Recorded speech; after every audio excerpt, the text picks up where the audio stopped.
and we were talking A Night to Remember, 1958 by Roy Ward Baker. And RJ, it's quite a not too bad night out, but I don't know if we'll remember the night we recorded this. Hey now. Hey. Don't make jokes like that. This is fucking serious. So, started watching this movie, and I don't know if you'd seen very many movies with the Rank Organization production trailer with the man swinging, hitting the gong. Well, my girlfriend Chanel, she was watching, just kind of like in the other room, and she kind of heard this, and she's kind of went and yelled, "Mortal Kombat!" That's totally appropriate. So, synopsis time. This is a movie about what happens when you make claims that something you've made are unsinkable, and then you go out to sea, and just a mere few days later, nature goes and proves you wrong. Everyone knows the Titanic story, I hope. It's kind of one of the biggest moments, I guess. It seems in the 20th century, or it should be. They made a movie that made a whole bunch of money about it in 1997. James Cameron directed it, called Titanic. I think we're all aware of that, but probably a lot less people are aware that in 1958 there was another Titanic movie, and it was called A Night to Remember, and about that fateful evening. This go around, we don't have Leonardo DiCaprio leading the way to make us care. We get to follow Second Officer Charles Lightoller, among several other passengers on the ill-fated Titanic voyage across the Atlantic toward North America. So for the real slow ones in the back seats, I don't know, the ship goes out to sea.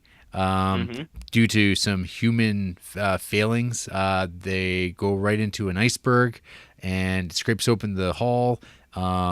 Basically, water's going to flood this bad boy, and it's going to sink. There's nothing you can do about it. The real grim side kicks in when they realize that they've got 2,200 people on board, but they can only rescue about 1,500, if that. So, yeah, if they're lucky on that front. And they have to now evacuate because they have an hour and a half to do so. The one thing that struck me about this movie right away was that it's basically told in real time. Which is like really, like, I was like, that's like, they don't, like, there's no attention really brought to that. Like, like nowadays when movies are told in real time, that's like a big selling feature. But this movie, it's like, no, that's exactly what it is. Like, it's going to be an hour and a half because the movie, the iceberg happens exactly about a half hour in. And then for like, by an hour and a half in, the boat has completely sunk, just like predicted by the builder of the ship, Mr. Thomas Andrews. So I'll just add, I actually even made a note of that because they hit the iceberg at 33 minutes because I checked. I was like, whoa, man, this is happening really early. And then in the next scene, the engineer guy, he's like, we have about an hour and a half before the ship sinks. And because I had just looked that it was 33 minutes, I was like, that's literal time. Like, the movie is only an hour and a half left. So I thought that was really cool too. Yeah, no, it's just like, it's there's like a real clockwork kind of nature to the whole thing. So I'll talk a little bit about the history of like the film, like the context it came out in, because there's like, as far as the actual plot goes, I mean, it's exactly what happened, which is actually of note. So the book itself, A Night to Remember, was written by Walter Lord, and he wrote it in 1955, and I was reading about it, and I guess that, like, the thing that I kind of forgot about, because it's been since 1998, early 1998, when I watched the James Cameron movie, but they had, in 1955, and when this movie was made when it was released in 1958, we didn't know where the Titanic was. It was just at the bottom of the ocean, and no one knew where it was because no one was traveling 12,000 feet below sea level to find this stuff. So, that being said, the book became a bit of a big seller. I guess in 1953, there was another Titanic movie that had come out called Titanic. And that movie had like done a fair job of like kind of stoking people's interest in it because I guess like this was like 40 years later. And then so the idea of like the Titanic kind of was like in the mind's eye kind of distant thing. I mean, I think about that one like recent tragedy of that ship that like crashed in like kind of the southeastern ocean. The Andrea Doria? I don't know. Oh, okay. The plane crashed, and there's like all this human life was gone. But like it's one of those things that like I don't know if many people remember it, and I feel like maybe the Hmm. Titanic kind of wound up kind of in that same thing. It's not until like maybe a movie gets made that it kind of becomes a visualized experience for Hmm. people. Right. Um, but so yeah, as far as like film adaptations go, I mean, there was a 1956 NBC television movie directed by Hmm. George Roy Hill, narrated by Claude Rains, that aired on. It's called Kraft Masterpiece Theater, as in like Kraft Dinner. Um, Sure. yeah, and so I kind of was thinking about like other like Titanic movies I might have seen, and one that I actually watched was earlier this year called. It was actually a Best Picture winner called Cavalcade. The movie's not Hmm. about Titanic per se. It's got one little moment in it because the whole movie is about like the history of a family and sort of like Hmm. living in England, and like it's like experience with like big moments in history. And this one particular couple takes their honeymoon, and the punchline at the end of it was like, "Oh, they were on the Titanic, and now they're dead." Wow. Yeah. Wow. There are a few lost films from like the silent era, from like right when the actual events happened, like in 1912. There was something someone had kind Hmm. of churned out. There's a lot of like fictionalized versions of the story Hmm. that exist. But the one highlight that I'd like to mention is there's actually a Nazi propaganda film from 1943 called Titanic. What? Yeah, so so it was a Joseph Goebbels production. The captain of the ship was a German, and Hmm. the movie posits that the British were evil. They were the villains of the movie So because they deserved it? they deserved it. Yeah. Okay. The film was shot on the SS Capricorna, which afterwards was accidentally sunk by the Royal Air Force during World War II, and it Okay. resulted in a death toll of civilian casualties higher than the Titanic sinking. My God. Yeah. Karma. In fact, 4 clips from that movie are used in A Night to Remember.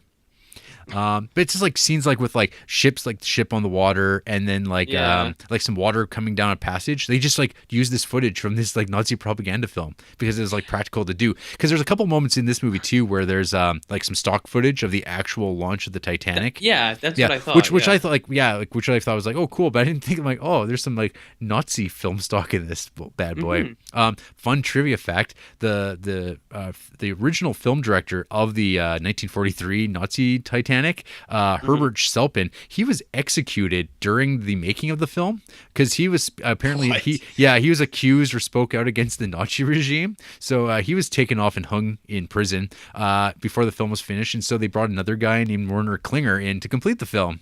Hmm. So Is that the same Klinger from MASH? maybe Okay. he changed sides Well, for the Korean conflict. well, they're hanging directors just because they don't Yeah. agree with stuff. I mean, you're gonna change sides to Yeah. whatever suits you better, right? Yeah. So maybe I'll talk a little bit about. So Walter Lord, from the book, he has this really great passage that I want to share. What troubled people especially was not just the tragedy or even its needlessness, but the element of fate in it all. If the Titanic had heeded any of the 6 ice messages on Sunday, if ice conditions had been normal, if the night had been rough or moonlit, if she had seen the berg 15 seconds sooner or 15 seconds later, if she had hit the ice any other way, if her watertight bulkheads had been 1 deck higher, if she had carried enough boats, if the Californian, just 10 miles away, had only come, had any one of these ifs turned out right, every life might have been saved, but they all went against her. A classic Greek tragedy. And I think that like really captures the emotional weight and appeal of like this Yeah. particular disaster movie. So I couldn't help but like think about while watching this movie was like about like sort of the disaster movie genre, because I was Hmm. thinking to myself like how like was this like one of the first disaster movies? Like it's so many like Yeah. kind of cliches I think are in this movie. You've got let's see here. You have like sort of the obstinate people who like resist things. Like they don't want to like Hmm. go along with things. They don't want to like give up a room or like break down like class barriers by doing something to save their own lives. You have like people Right. who are loyal to a fault who are not going to get off a boat because they're not going to leave their husband or something like that. You have Hmm. like people who are utterly selfish who are going to like push and grind their way to save themselves. That sense of fear. You kind of like Hmm. sort of like anonymous death happening in the background that's sort of just like kind of filler, and just like, yeah, the mass loss of death, there's like an inevitability of it all, and so like I was looking through a list of like disaster movies, because like the disaster movie like genre really kicked up in the 70s and became sort of its own thing for a while. So I mean, like, there's like scenes like that are in this movie that like I see kind of being reused in like something like the Poseidon Adventure, which is like more of like an even crazier situation where a ship is actually completely upside down, and Right. so it had its own like sort of technical figure like ways of figuring out like how to do that and have actors kind of experiencing this while not also killing them. But like with something with the Poseidon Adventure, there's no like, I don't know, to me when I think about that movie, which I watched like not that long ago, I never really was like moved in any way. I wasn't like really like ever like, oh man. But like with something like the Titanic, it's like, no, this actually happened. And like the significant thing with the Walter Lord book was that, I mean, it's like kind of like a docudrama style of writing, which like Right. he actually spoke to survivors and like he laid out the way these things worked. Like those other Titanic movies that like kind of pre-existed, they were fictionalized accounts, and I mean they weren't like particularly well researched. Like that 1953 one, I mean it was more about just like these people who were like in love on the boat and then they get off kind of thing. Like it wasn't like, it's just like inconvenient they're on Right. the boat. It wasn't trying to lay out like kind of a minute by minute like recreation of like what happened, and like with like these sort of turning points within the narrative. So this movie looks really, really nice. Like the movie like really won me over kind of in the first like actually the opening credits, which is like kind of shot like it's kind of like, so you're watching the sea level going up and down, and like I could only imagine watching this movie in a theater because like I was like I was like actually kind of getting seasick watching it like at home on my TV, like, and I don't get seasick, I don't like like get really queasy, but I was like watching this because there's like a real beauty in like the surface of like water, like kind of like that ocean water, and especially when it's been black and white, because The black ocean shots were awesome. yeah, Yeah. and those were, I guess, were just shot on a lake. Because that was like one of those, it was a Pinewood studio shoot, which I think like probably the vast majority of like British productions were probably shot at Pinewood, like your Hammer horror stuff and whatnot. But like, yeah, this movie, like the water tanks they had at Pinewood were too small, so they actually shot it like a lot of their outdoor stuff. Like once the ship actually sinks, like on this like lake in like November at 2 a.m. or something like that, and so it was really cold, which is actually one thing that I think the movie doesn't actually get really well, like compared to the Cameron movie, was the coldness. Right. I watched the making of A Night to Remember, a little documentary that was made in 1993. It's actually, it's not a very good documentary. It's like an hour long, but there's like the one thing that like is of note is that it's got this footage of like the actors who were on top of that upside down lifeboat, and they're just like passing a bucket around and dumping it on themselves. Like they're making themselves look wet for this movie, and it's just like, oh, what an unpleasant shooting experience that would be. So yeah, I mean, I've been talking a lot here, but you, RJ, what did you think of this Chatty movie? Cathy. Yeah, I know. I went in thinking this was gonna be super fucking boring, Yeah, but it was actually really good. yeah. And I the whole time I was just like, could you imagine if this happened in real life? No, yeah, this movie totally surprised me. Yeah. It was really good. I became really invested in all the characters, like you were saying, like with how it gets you to like sympathize with the characters. Like there's real consequences for them. Like you see like a young couple who is basically like the proto Kate and or like Leo Rose and and Kate Rose and Winslet. Jack. Rose and Jack, yeah, the proto Rose and Jack. Like you see them and like how they're like moving through, and like he's telling her to get on the boat, but she won't go on the boat. And then your engineer guys, like when you get in the water, swim away from the boat and stuff like that. And like they're basically Kate and Jack. And then like so the whole time you see like the lady's kind of being stubborn and doesn't want to leave him, and then they're in the water, and then the huge like pipe just falls on them. So it's like it built up these characters, and then it's like, oh yeah, they died. And Mm-hmm. then there's like another character where, like you were saying, like how it's real. Like they're evacuating all the people, and then near the end, like a little kid comes out onto the deck, and he's just like by himself, and then you're just like, holy shit. Yeah. And like an old guy tries to save him, and then they Mm-hmm. pull him out of the water, and then like the little kid is dead, and then the whole screen just kind of fades to black. And then Mm-hmm. when it comes back, all you see is like a little white dot in the distance, which is like the overturned boat. Like I thought that was really effective and like making you care basically. Like, and it's like you said, it does a good job of like without even like putting it on you, it's like this really fucking happened. Like I Yeah. think the weight of that hits you in scenes like that. But Yeah. no, yeah, I thought this movie was really good. Like you said, the opening kind of uh wowed me. Like there's a shot, like I think the opening shot is like just a mass of people that were like seeing the boat off. Right. And then it's like once it's on the water, like they do mix in like some actual footage of it, which I thought was super cool. Mm-hmm. um yeah, the time thing I thought was really good, like how it happens like so soon in the movie. Yeah.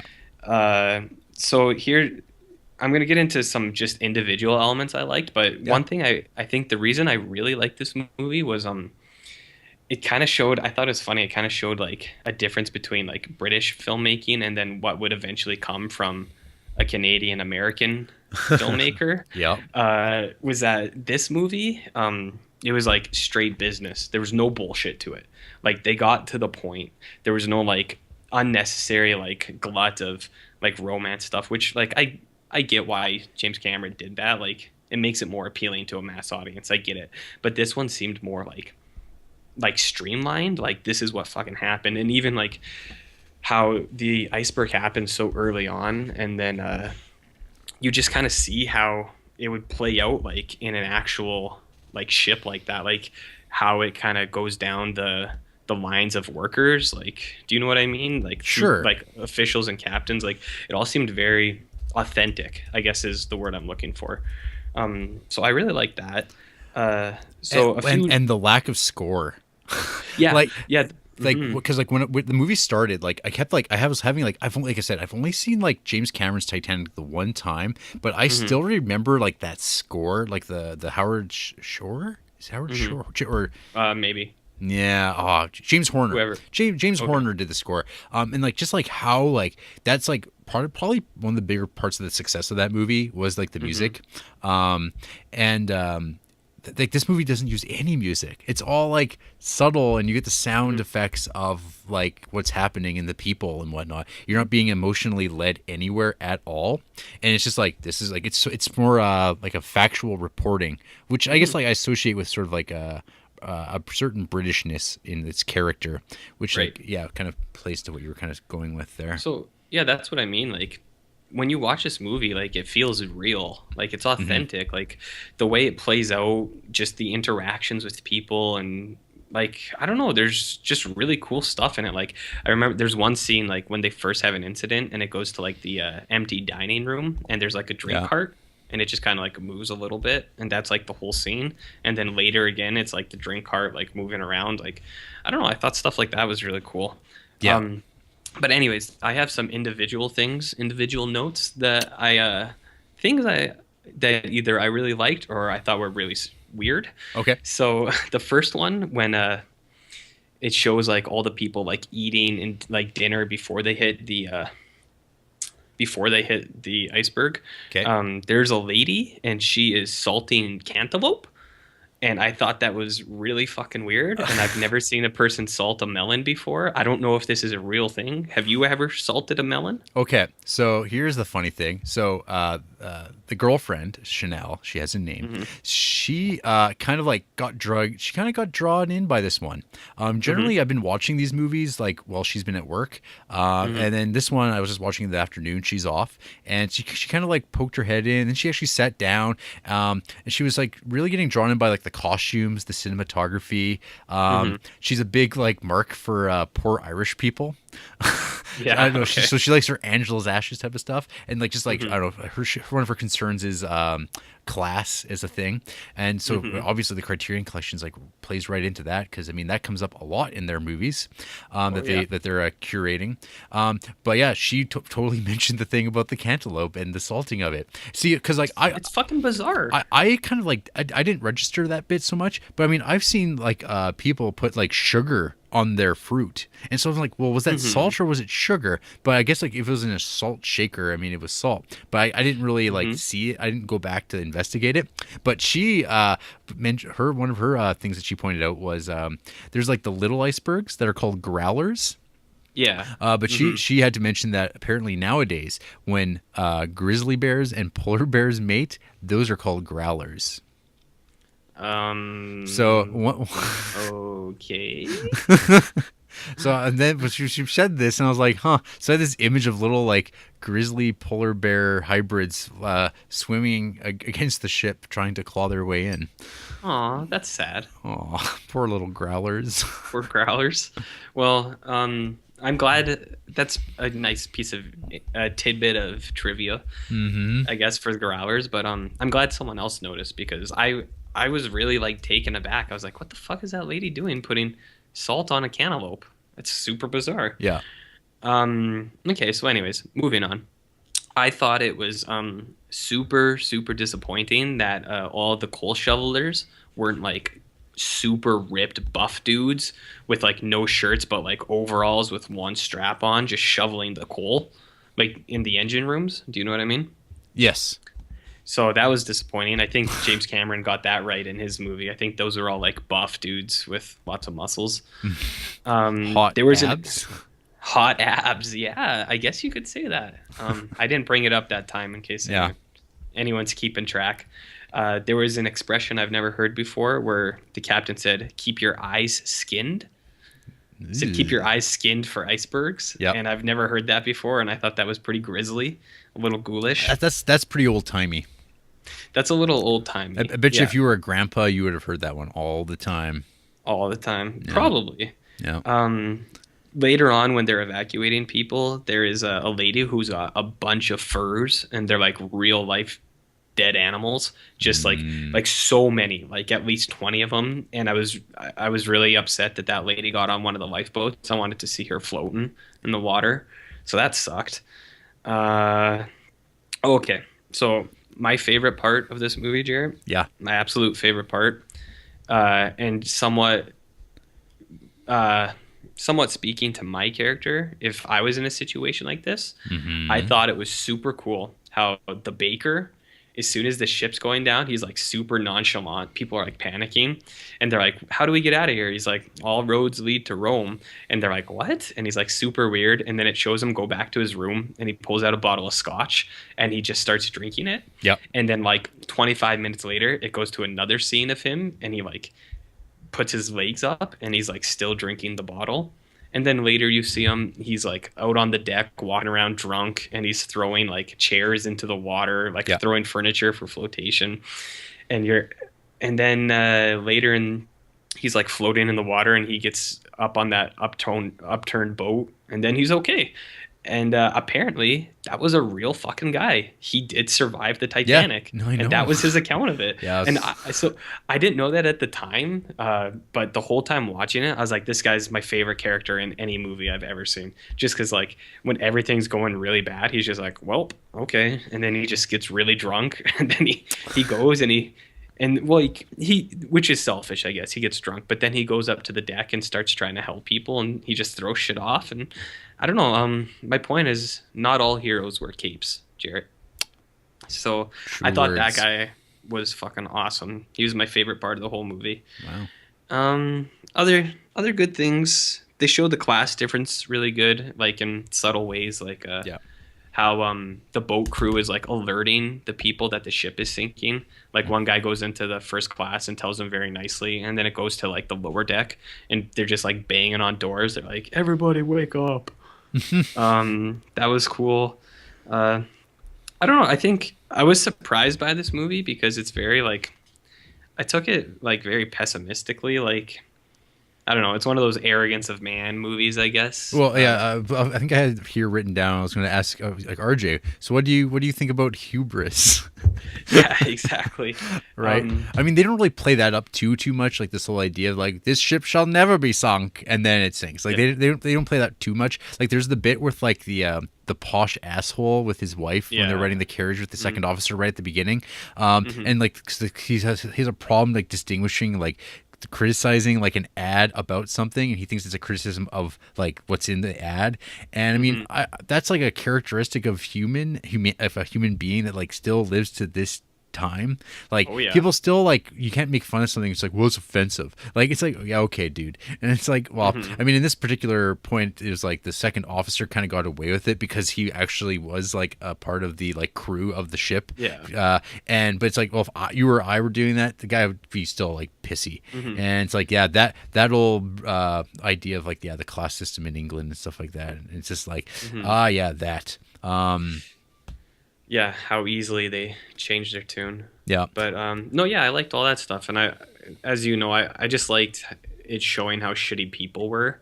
Where there's guys like jumping into the boats and like causing other people to fall off, and then Oh, there's dudes man. dressed up like women and just shitty people being shitty. And You know.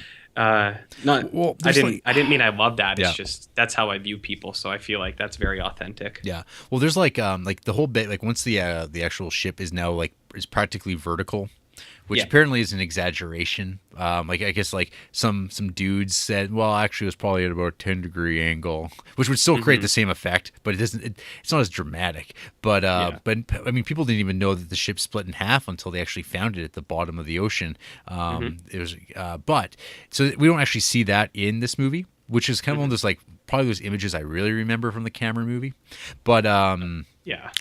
yeah. That's another thing too. All Oh. the similarities with the Cameron movie. Do you Yeah. have a list of that? No, I mean, okay, if someone wants to like kind of take a look at similarities, the Red Letter Media Mr. Plinkett review of Titanic is your friend. They do yeah. they do a pretty good job of talking about that movie. I actually watched it because I thought about rewatching the Cameron movie, but number one, I don't have a copy, and number two, that movie's very long. And it Fuck feels yeah. it feels like I could probably watch like some Hellraiser movies instead. That's kind of how it comes down to. I watched like I saw like a trailer again for like the Cameron Titanic movie, and like maybe is the music video, and it was just like looking at the footage of that, and it's like this doesn't look very good. Like some of like those outdoor sunny scenes of like the ship on the ocean look particularly cruddy, but when I was watching the Mr. Plinkett review using the footage of like when the ship collapses, it actually looks really good still. Yeah, So it I'm not does. sure if it's like the difference of like the like a music video is using like early like the first run CGI stuff that's like using the trailers and not the actual like movie footage, and that Yeah. could be explained sort of the weird drop in quality. But I'd have to watch the movie again, and I don't know. Maybe like actually it'll probably happen the week when I watch all of James Cameron movies again and watch them all in order. That's more likely to happen, and then I guess I will watch it. So one day down the road that will be in the cards. But I was going to say when the ship is like at its vertical tilt, and then you have all the people climbing up like just like desperate animals. I love Yeah. that image. I mean, it's such a dark, horrifying image because it's like it doesn't matter if you're rich or poor or what you are. It's like the urge to survive and like will trump like you trampling over people. Right. And there's like that little window of humanity there where like the old man's holding onto the boy and saying, "Don't step on us," like it's a boy or whatever. But like just like that desperation. It's actually like I think about there's like the one scene in Darren Aronofsky's Noah movie. Like yeah. the only thing I really remember about that movie anymore is after the flood happens. Spoilers. What? When the ship is like kind of going around, there's this like kind of montage of just like these mountains of human beings that have like been erected, and it's just like that is like terrifying, like that's just like monstrous. But it's like, yeah, like that is what would happen because despite all our rage, RJ, we're just rats in cages, or we're You trying told to him, Billy. we're Billy Billy And- Corgan. Billy Corgan. Yeah. Yeah, so there's that thing. The other, like, I'm thinking back too of like the sort of like a reference point for history. Have you ever seen United '93? No, I can gladly say I have never seen that movie. Well, okay, I don't know if you know what movie I'm talking about per se, but it's the movie about the plane that is Hmm. hijacked, that gets Oh, I know. that crashes in that movie. It Hmm. is like it's an amazing movie. It might be like one of the best movies ever made kind of things, but boy, I have Hmm. no urge to watch that movie again because it's too hard to watch. Are you Um being serious? yeah, Is this actually a good yeah, movie? yes. One, I'm not kidding. I'm not. It's not World Trade Center. See, I think like I don't know. Okay. There's this vibe maybe around like Which these. one's the Oliver Stone one? That is World Trade Center with Nicolas Okay. Cage and like Jesus with a bottle of water kind of shit. Mhm. No, Okay, so what's the vibe? so okay. There's this like weird air around like maybe like 9/11 is like these movies that like people kind of like go, why would I watch that? Hmm. That you kind of just had too. But no, it's like because United 93 is directed by Paul Greengrass. Okay. So the movie is like this, like real, like I don't know. It plays like a thriller and it's a drama. It's handheld and it's about like this. I mean, it's an ill-fated flight.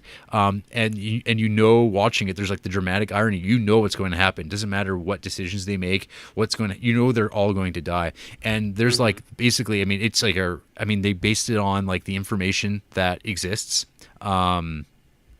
And I mean, it's brutal. It's such a heart-wrenching movie to watch. The idea of like when I think about that movie, that's probably one of the toughest movies I've ever seen. Hmm. There was like a TV movie that was made called Flight 93, and I mean that probably is like there's like a thing That's like the one I'm thinking of. Probably. I mean, like, and like, I don't blame someone for not like going out of their way to watch United 93. I mean, I had no inclination to watch that movie for a while there because you always have this feeling that's like, this is just going to be like raw propaganda. Like, it'll be like a 1943 Nazi propaganda film called Titanic where the pilot is a Hmm. German or whatever. It's like, you're going to be a little squirmy and kind of like, what is this? But no, the movie is just like amazing, and like part of the power of it is just like that relation you get with what's going to happen. I mean, Right. there's a big jump between like the filmmaking technique of like a Night to Remember and United 93 though. I mean, obviously the Paul Greengrass kind of has like I guess you could argue mastered that sort of like handheld look, the cinema verite feel, whereas like this is like Hmm. a British production of this movie and it's like it's somber and like very matter of factly presented because Hmm. that's how movies were made at that point.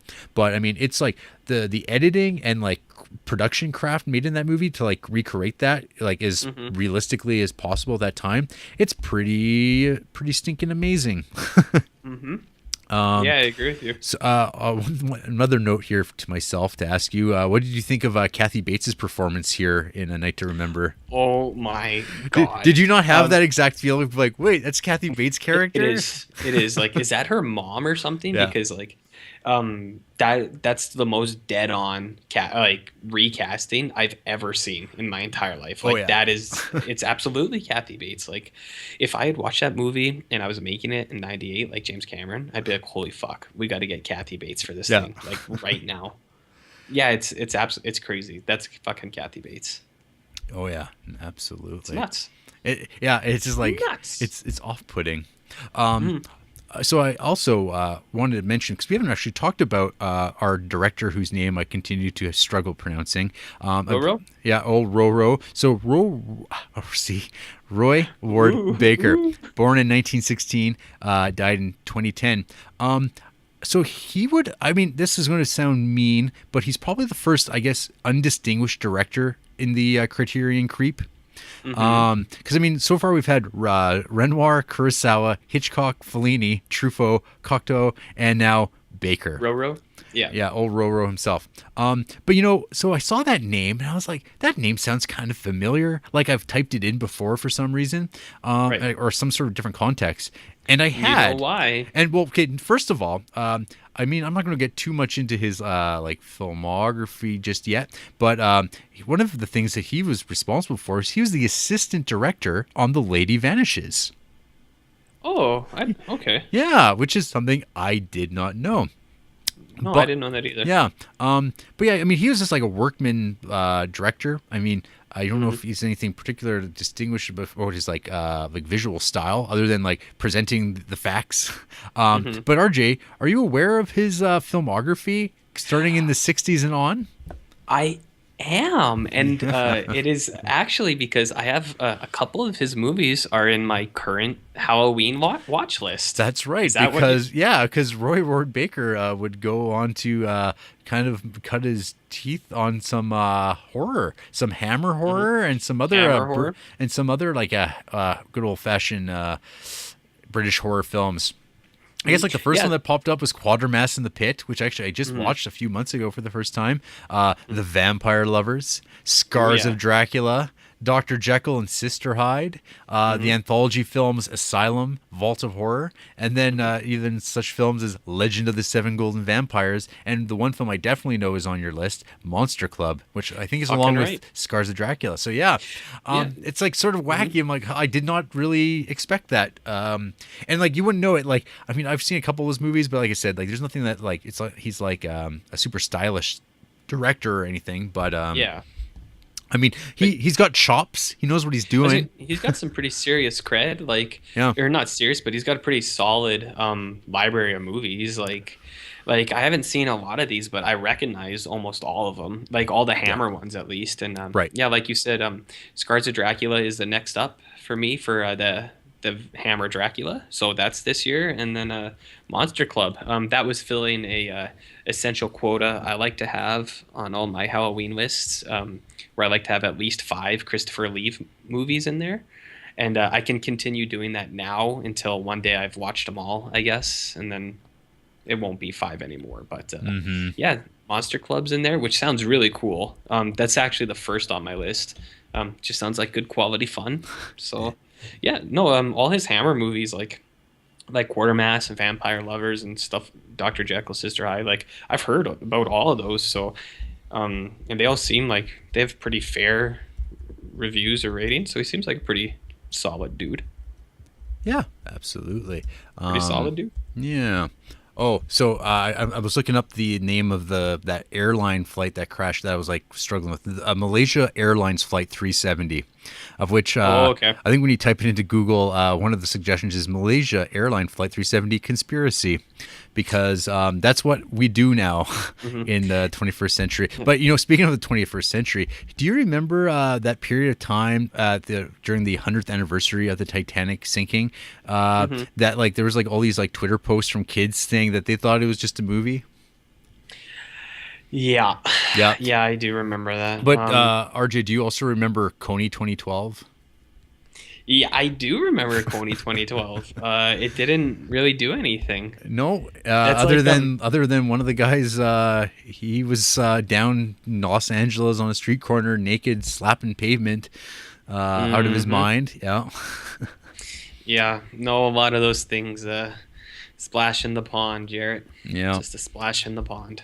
I recommend to Creeps listeners, if you want to kind of get depressed and a little sad, well, check out the Wikipedia page entry on the animals aboard the Titanic when it sank. Oh no. Yeah, there's a little page all about the a list of the names of the animals they knew were definitely on the ship. 3 dogs survived, RJ. Oh my God. I However, don't want to hear this stuff. however, Jenny the ship cat perished. Jarrett, But you really you know what will cheer you up? what? Looking up ship cats on Wikipedia. Ship cats Um, don't worry, folks. If you just follow us on Instagram, and I'll spread the cheer. Okay, it better be good stuff or else I'm quitting the podcast. Oh, buddy, it's ship cats. You can't go wrong with ship cats. Okay. Well, I guess I had one little final note here I was going to talk about. So in 1976, Clive Cussler wrote a book called Clive Cussler, Yeah. Raising the Titanic. It was made into a movie in 1980, and it's about how to get like, so I guess like one of the stories that was like talking, like people wanted to salvage the Titanic wreck like for like a long time, and I guess like the gimmick in this movie, in this book, was that there's exotic metals aboard. Exotic. Yeah, exotic metals. But people are Yeah. trying to figure out a way to like lift it, find it, and then raise it up. But this actually turned into like legitimacy. Like people actually were like doing like this stuff. And one of the ideas was to use ping pong balls. Oh my god. which neglected to factor in the fact that like these things would be crushed at the pressure of 12,000 feet. This is serious? Serious. This thing? These are serious like propositions made. This is because Okay, wait. this was before like they had actually found the wreck and didn't realize because everyone thought it was intact, like one giant ship, but they were like, yeah, no, we can just get it all. You might as well tie a bunch of balloons to it at that depth. Well, or fill it with Mars bars. I think that might have been one of the ideas of raising the Titanic is to use a giant ballooning or something like that. That movie didn't do well. It was like a huge bomb. Apparently, it's got a really good John Barry score though, one of the best of his career. One of the other ideas to raise the Titanic legit was the idea of pumping 180,000 pounds of molten wax. That's Vaseline, folks, into the ship, and then like because it's oil or whatever, and it would raise to the surface with enough of it. Good Lord. If you also want, you could read up on this like Texan oil man guy named Jack Grimm. He staged expeditions for everything from like the Titanic to Noah's Ark to Loch Ness Monster, Bigfoot, and also looking for a giant hole in the North Pole as it relates to the hollow Earth theory. Okay, so all those other ones, yeah, whatever. Like, I can understand where people would go look because there's like been sightings in areas and stuff like that. Yeah. But where the fuck was he looking for Noah's Ark? Just like it was just him walking around like Detroit, like it's not here. I guess I'll go somewhere else. Yeah, I don't know, somewhere in Bible times, I guess, the Bible lands. That guy sucks. Yeah. Or maybe he's awesome. I don't know. I don't know. I guess it's like it's his money. He can do with it whatever he wants. Yeah, I guess. Yeah. Well, do you have any other parting thoughts?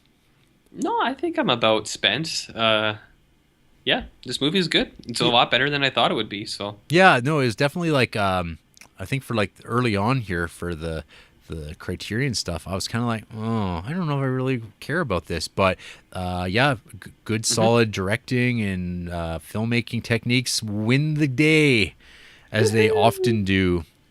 yeah, I liked it quite a bit. Yeah, it's gooder. All right, well, after the break, we will I don't know, talk some more, I guess. Sure.